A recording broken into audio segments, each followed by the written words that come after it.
गति के नियम। गति के नियम किसने दिए? गति के नियम न्यूटन ने दिए। न्यूटन ने 1687 में अपनी पुस्तक प्रिंसिपिया में गति के 3 नियमों का प्रतिपादन किया था। कब किया था? 1687 में। पुस्तक का नाम किया है प्रिंसिपिया नाम की पुस्तक में न्यूटन ने गति के 3 नियमों का प्रतिपादन किया था। पहला नियम, आज हम देखते हैं पहला नियम। प्रथम नियम, जब कोई वस्तु ब्रह्मावस्था में है, जब कोई वस्तु ब्रह्मावस्था में है तो वह ब्रह्मावस्था में ही रहना चाहती है, तथा कोई वस्तु गतिशील अवस्था में है तो वह गतिशील अवस्था में ही रहना चाहती है, जब तक कि कोई बाह्य बल न लगाकर उसकी अवस्था में परिवर्तन का प्रयास न किया जाए। अर्थात यदि कोई वस्तु ब्रह्मावस्था में है तो वह ब्रह्मावस्था में ही रहना चाहेगी। यदि कोई वस्तु गतिशील अवस्था में है तो वह गतिशील अवस्था में ही रहना चाहती है, जब तक कि कोई बाह्य बल न लगाकर उसकी अवस्था में परिवर्तन का प्रयास न किया जाए। ठीक है। अब जैसे अपन मान लो कोई अपना पेन है, तो पेन रखा हुआ है, वो ब्रह्मावस्था में हो गया। ठीक है।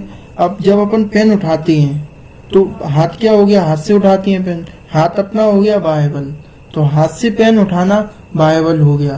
तो जब अपन पेन उठाते हैं तो वो उठ जाता है, फिर वो गतिशील अवस्था में आ जाता है। ये होती है गतिशील अवस्था और ब्रह्मावस्था। अब न्यूटन के प्रथम नियम को गैलीलियो का नियम या जड़त्व का नियम भी कहते हैं। न्यूटन का जो पहला नियम है उसे गैलीलियो का नियम या जड़त्व का नियम भी कहते हैं। अब जड़त्व का नियम क्या होता है, चलो अपन ये भी देखते हैं। जड़त्व का नियम क्या होता है? तो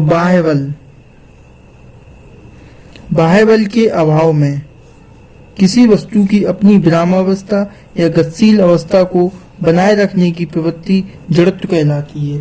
मान लो कोई वस्तु ब्रह्मावस्था में है और वो है, जैसे कोई वस्तु चलायमान है और कोई वस्तु ब्रह्म में है, वो चल नहीं रही है, तो उसकी जो अवस्था है वो कहलाती है जड़त्व का नियम। अगर उसमें कोई बाह्य बल लगाकर उसकी अवस्था में अपन परिवर्तन करते हैं तो वो न्यूटन का पहला नियम कहलाता है।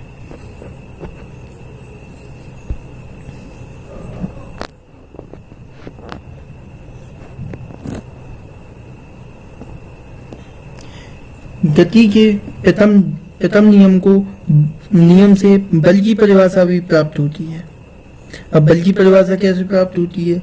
तो अपन बल की परिभाषा देख लेते हैं कि बल वह बाह्य कारक है, बल वह बाह्य कारक है जो किसी वस्तु की अवस्था में परिवर्तन का प्रयास करता है।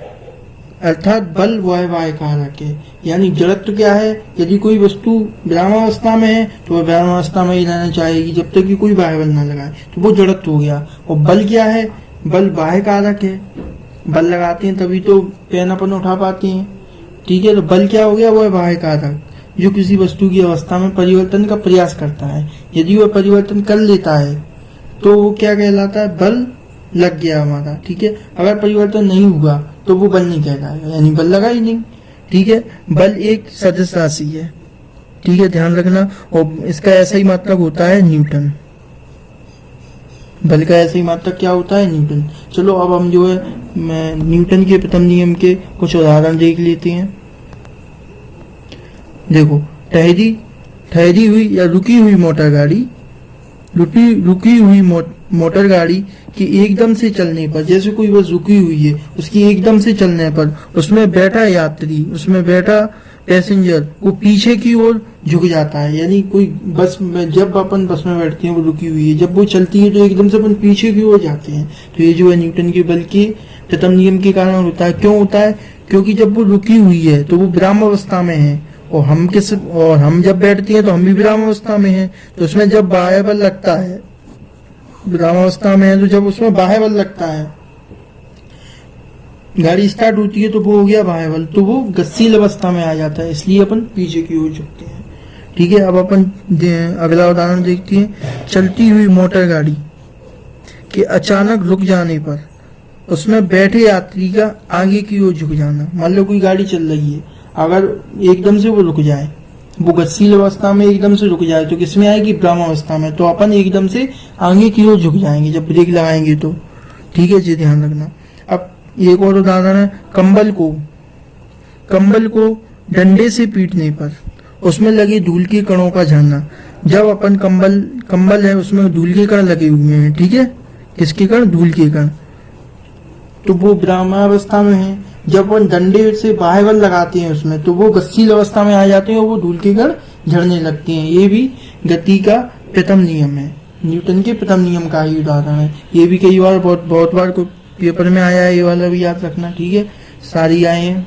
हाँ चलो अब एक बार अपन रिवीजन कर लेते हैं कि अपन ने क्या पढ़ा आज, ठीक है। अपन ने सबसे पहले पढ़ा कि गति का नियम किसने दिए, तो गति के नियम दिए न्यूटन ने। कब दिए थे? 1687 में उन्होंने अपनी पुस्तक प्रिंसिपिया नाम की पुस्तक प्रकाशित की। उसमें उन्होंने गति के 3 नियम दिए। कब दिए? 1687 में प्रिंसिपिया नाम की पुस्तक में, ठीक है। अब पहला नियम क्या कहता है कि यदि कोई वस्तु ब्राह्मावस्था में है तो वह ब्राह्मावस्था में ही रहना चाहेगी। यदि कोई वस्तु गतिशील अवस्था में है तो वह गतिशील अवस्था में ही रहना चाहेगी, जब तक कि उस पर कोई बाह्य बल न लगाकर उसकी अवस्था में परिवर्तन का प्रयास न किया जाए।